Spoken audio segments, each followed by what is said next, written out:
ये नीट में जो मेडिकल कॉलेजेस में एडमिशन का ये की परीक्षा होती है सेंट्रल लेवल पे, उसको लेकर के और बहुत ही कई इस तरह की घटनाएं आई थी कि इस तरह के केसेस मिले थे जिसमें कि पूर्णांक के मतलब जितने का पेपर था उतने नंबर मिले, यानी किसी का कोई सवाल गलत नहीं हुआ। बहुत बड़े पैमाने पर धांधली की शिकायतें थी, पेपर लीक की शिकायतें थी। तो कई सारी याचिकाएं इस मामले में लगी हुई हैं और चीफ जस्टिस ऑफ इंडिया, जैसा आपने बताया कि उनके नेतृत्व में इसमें सुनवाई हो रही है, सुप्रीम कोर्ट में शुरू हो गई है। और यह भी हो सकता है कि इस परीक्षा को रद्द करें, क्योंकि छात्र इसी की मांग कर रहे हैं। लेकिन जो इसको कराने वाली एजेंसी है एनटीए, नेशनल टेस्टिंग एजेंसी, उस पर बहुत सारी परीक्षाओं में धांधली के आरोप लगे हैं। आरोप लगा कि ये कोई परीक्षा करा नहीं पा रही है। उस एजेंसी को ही खत्म करने की, चूंकि उसकी उपयोगिता जो है वो कोई नहीं रह गई, ऐसे आरोप लग रहे हैं, तो उसको खत्म करने की मांग की जा रही है। उसमें ये बहुत महत्वपूर्ण परीक्षा रही नीट की, जो मेडिकल कॉलेजेस में, देश भर के मेडिकल कॉलेजेस में एंट्रेंस के लिए जिसकी परीक्षा की जाती है, उसमें धांधली के बाद ये देखना यह है कि सुप्रीम कोर्ट में जो छात्रों को क्या राहत मिलती है, दोबारा परीक्षा कराई जाएगी या नहीं कराई जाएगी, इसी को लेकर के इंतजार कर रहे हैं। और खुद सुप्रीम कोर्ट ने भी कहा कि छात्र बहुत बेसब्री से इस सुनवाई का और इसके बाद जो रिजल्ट आएगा उसका इंतजार कर रहे हैं। जी जी बिल्कुल, इसका बेसब्री से इंतजार कर रहे हैं। और सीजीआई ने कहा है कि जो नीट के मैटर्स हैं ये आज ही सुने जाएंगे, चूंकि इनमें एक अर्जेंसी है और हम इसको री एग्ज़ाम की आदेश भी दे सकते हैं। इस तरह की बातें आई हैं समीर जी अभी तक, और बाकी जब आगे से अपडेट आएंगी तो हम इसको देखते हैं कि वहाँ से क्या क्या अपडेट आ रही है, वो भी हम अपने दर्शकों को बताएंगे कि नीट को लेकर क्या आएगा। नीट एक बड़ा गंभीर मसला है समीर जी, और ये सबसे पहले जिस मसले को विपक्ष ने, खासतौर से इंडिया गठबंधन ने और राहुल गांधी ने संसद के अंदर उठाया, वो ये नीट का मसला था। राहुल गांधी कह रहे थे कि इस पे इस विशेष चर्चा कराई जाए, लेकिन वो नहीं बात मानी जा रही। बात नहीं मानी गई। और दूसरा ये कि इस मामले में पहले तो जो था, जो केंद्रीय शिक्षा मंत्री धर्मेंद्र प्रधान, उन्होंने कह दिया कि कोई पेपर लीक नहीं हुआ है, किसी तरीके की कोई हीला हवाली नहीं हुई है और एकदम पाक साफ है। लेकिन जब विपक्ष इस पर हमलावर हुआ, जिस तरीके फिर बाद में चीज़ें आई, उसके बाद फिर ये मामला बढ़ा। जब विपक्ष ने, इंडिया गठबंधन ने लोकसभा के अंदर मामले को उठाया इसको लेकर के, और काफ़ी मजबूती के साथ उठाया, उसके बाद फिर वो सीबीआई जांच के आदेश भी देने पड़े। उसमें अब ये भी कहा जाने लगा कि साहब कुछ सेंटर पे हुई। अब यही सवाल उठ रहा है, मतलब जो सवाल किए थे सुप्रीम कोर्ट ने वो भी किए थे कि भाई अगर कुछ छात्रों की दोबारा परीक्षाएं हुई जिनके पूरे नंबर, जिनको ग्रेस मार्क्स मिले हुए थे, और उनमें से आधे जो थे वो परीक्षा देने आए ही नहीं, री एग्जाम के लिए वो आए ही नहीं, यानी कुछ ना कुछ गड़बड़ था। और सेंटर जो था उसका गुजरात बना हुआ था किस तरीके से, तो ये सारी सब चीज़ें आई। हालांकि उसमें सीबीआई ने भी अपनी बात की है और सबने की है, तो वो चीज़ें सामने आ जाएंगी। 38 याचिकाएं हैं कुल मिलाकर के जिन पर सुनवाई हो रही है। उसमें कुछ याचिकाएं ये भी हैं कि री एग्जाम कराया जाए और कुछ याचिकाएं ये भी हैं कि री एग्जाम ना कराया जाए। लेकिन जो सुप्रीम कोर्ट ने, खासतौर से सीजीआई ने जो पिछली सुनवाई पे सवाल उठाया था, उन्होंने कहा था कि अगर इसमें कुछ गड़बड़ हुई है तो ये उन छात्रों के साथ भेदभाव होगा जिन्होंने मेहनत के साथ तैयारी की है। तो ये कैसे मालूम पड़ेगा कि कौन इसमें आ गया है फ्रॉड के जरिए, मतलब जो गड़बड़ियाँ उसके जरिए। तो ये चीज़ें भी सामने आएंगी। तो जब इस पर आएगा तो क्योंकि इतने बड़े पैमाने पर 68 या कितने माफ कीजिएगा 68 छात्र थे जिनको कि पूरे में पूरे नंबर मिले हुए थे। तो इतनी बड़ी संख्या में ये सबसे पहले इसी बात से इसमें आशंकाएं आई कि इसमें धांधली हुई है। उसके बाद पेपर लीक की खबरें आई बिहार में, फिर जांच हुई, कई लोगों को पकड़ा भी गया। छात्रों ने बड़े पैमाने पर इसका आंदोलन अभी भी वो कर रहे हैं और मामला सुप्रीम कोर्ट में गया, इसीलिए अर्जेंसी में बहुत तुरंत अर्जेंट आधार पर इसकी सुनवाई चीफ जस्टिस ऑफ इंडिया कर रहे हैं।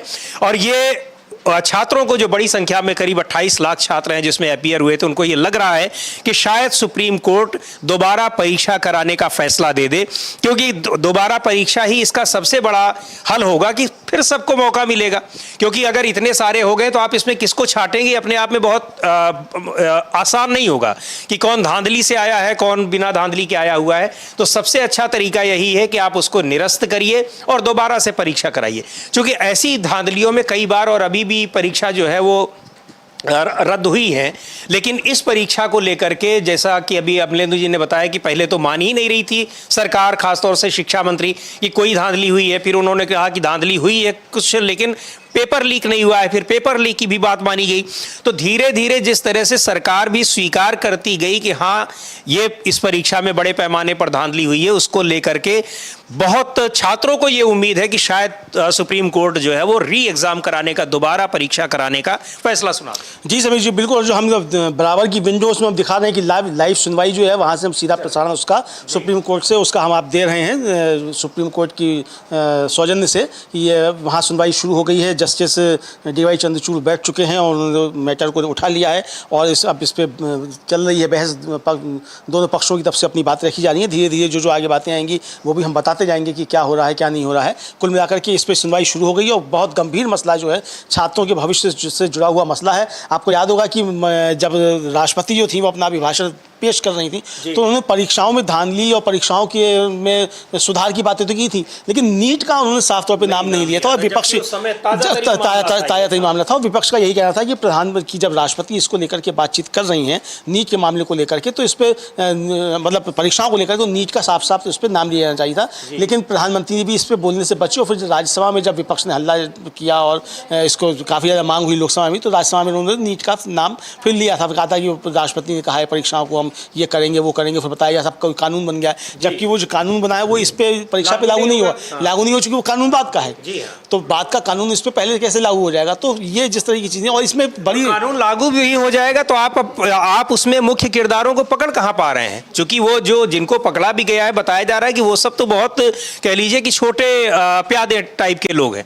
जो बड़ी मछली है या कह लीजिए कि जो इसके जो मास्टर माइंड लोग हैं उन तक तो अभी पहुंच ही नहीं पाए हैं। और सबसे बड़ा सवाल ही यही है, NTA जो नेशनल टेस्टिंग एजेंसी है उसकी भूमिका पर भी इसीलिए सवाल उठ रहे हैं कि जब आप सारे एग्जाम जो हैं वो कोई कायदे से नहीं हो पा रहा है, बिना धांधली के और बिना फर्जीवाड़े के, तो इस एजेंसी का फायदा क्या है? इसका मतलब कि वो फेल है पूरी तरीके से। बिल्कुल फेल है। और देखिए एक यही एग्जाम नहीं, चार एग्जाम इसके निरस्त हुए।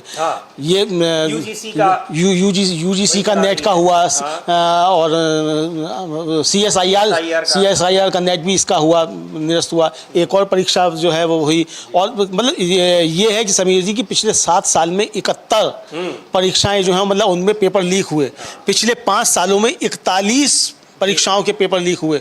और इस एजेंसी ने मतलब NTA ने जो है नेशनल टेस्टिंग एजेंसी, इसने ठेका जो है वो दिया एक कंपनी को। वो कंपनी निजी कंपनी थी। तो यानी निजी कंपनी, और फिर जब सवाल उठे तो सफाई ये आई कि साहब चूंकि हम पे बजट की कमी थी इसलिए हमने निजी कंपनी को ठेका दी। अरे बजट की कमी तो इसमें बहुत सारी चीज़ें समझिए। बजट की कमी का अगर रोना NTA रो रही है तो बजट की कमी के होने के नाते आप हाथ झाड़ लेते कि हम परीक्षा नहीं करा पाएंगे, बजट नहीं है, बिल्कुल है ना। आप बजट नहीं तो आप इस तरीके से परीक्षा करा देंगे, इस तरह से उसमें घपले और धांधलियां हो जाएंगी और उसको स्वीकार भी नहीं किया जाएगा। दूसरा ये कि ये पहले जो था वो 14 जुलाई को इसका रिजल्ट आना था, लेकिन वो 4 जून को रिजल्ट ले आया गया ताकि वो लोकसभा चुनाव के नतीजों में घालमिल हो जाए, उसको मालूम ही नहीं पड़ने पाए कि क्या हुआ क्या नहीं हुआ। लेकिन छात्रों की तरफ से जब इस पर विरोध हुआ और क्वेश्चन उठने लगे और फिर जब राहुल गांधी छात्रों से जाकर मिले तब ये मसला एकदम से बड़ा बन गया। तो अब इस पर कोई भी फैसला आता, मुझे लगता है कि जो भी फैसला आएगा सुप्रीम कोर्ट का, हालांकि देखना है क्या आएगा, लेकिन जो मैं समझ रहा हूँ वो शायद यही आएगा कि इसमें कुछ ना कुछ जाँच वाँच भी होगी और इसको री एग्जाम भी कराया जा सकता है। इसमें जिस तरह से जितनी गंभीरता से सुप्रीम कोर्ट ने इसको लिया है, वो कहा भी CJI ने कि हम आज ही इस मामले को देखेंगे, जबकि सॉलिसिटर जनरल कह रहे थे कि कल इस पर सुनवाई की जाए। तो ये इसकी गंभीरता को उनको समझ में आ रहा है कि लाखों छात्रों के हित से जुड़ा हुआ है, उनका एक साल खराब हो जाएगा। और जो गंभीर छात्र थे, जो पढ़ने वाले छात्र थे, रात दिन एक करके CJI का कहना है कि सामाजिक प्रभाव के कारण नीट मामले को प्राथमिकता देंगे। ये अभी तक की बड़ी खबर है कि सुनवाई करते हुए CJI DY चंद्रचूड़ ने कहा है कि सामाजिक प्रभाव के कारण नीट मामले को हम प्राथमिकता देंगे। इस समय की सबसे बड़ी खबर हम आपको सुप्रीम कोर्ट से बता रहे हैं। सुप्रीम कोर्ट में जस्टिस DY चंद्रचूड़ की खंडपीठ इसको कर रही है। CJI ने कहा कि आपको SLP दायर करनी होगी। CJI का कहना है कि आपको SLP दायर करनी होगी नीट मामले में। CJI ने कहा कि सामाजिक प्रभाव के कारण नीट मामले को प्राथमिकता देंगे।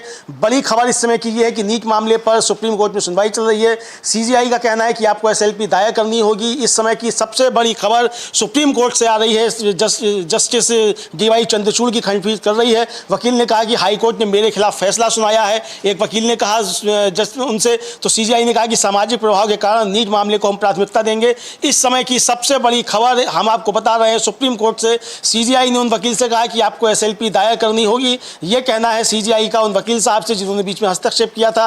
उन्होंने कहा था कि हाई कोर्ट ने मेरे खिलाफ फैसला सुनाया है। नीट के मामले को लेकर के सुनवाई चल रही है सुप्रीम कोर्ट में। जस्टिस DY चंद्रचूड़ की खंडपीठ इसका सुनवाई कर रही है। CJI ने कहा कि सामाजिक प्रभाव के कारण नीट नीट मामले को हम प्राथमिकता देंगे। ये बड़ी महत्वपूर्ण बात है कि सामाजिक प्रभाव के कारण उसका नीट का जो कि लाखों लोगों से जुड़ा है, छात्र ये 16, 17 साल 18 साल की उम्र के होते हैं, छात्र जो 12th पास करके आए होते हैं, उनके दिमाग पर क्या असर पड़ेगा जो मतलब रात दिन एक करके पढ़ाई लिखाई कर रहे हैं। सॉलिसिटर जनरल का कहना था कि आशा है कि आपके आधिपत्य ने दूसरी स्थिति रिपोर्ट दी होगी, लेकिन सीजीआई सामाजिक प्रभाव की बात कह करके, और मेन वही है कि जो लाखों छात्रों के हितों से जुड़ा मामला है और उनकी मांग है कि ज्यादातर छात्रों की मांग है कि दोबारा परीक्षा कराई जाए।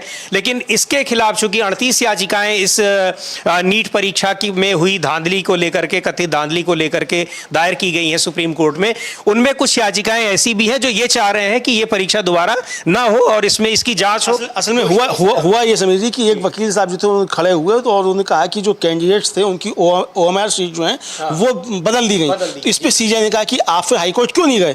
तो काउंसिल ने कहा कि साहब हाईकोर्ट ने मेरे खिलाफ आदेश दिया है। इस पे सीजीआई ने कहा कि आपको इसमें SLP दाखिल करनी होगी। इसी मामले की सुनवाई के दौरान हुआ है। जो एक वकील हस्तक्षेप कर रहे थे तो उनका ये कहना था कि इसमें OMR शीट को लेकर के, OMR शीट होती है जिस पर कि उत्तर जो है, प्रश्न के उत्तर उनको गोले से भरा जाता है, तो उसमें सही प्रश्न हटा करके गलत प्रश्न हटा करके सही कर दिए गए।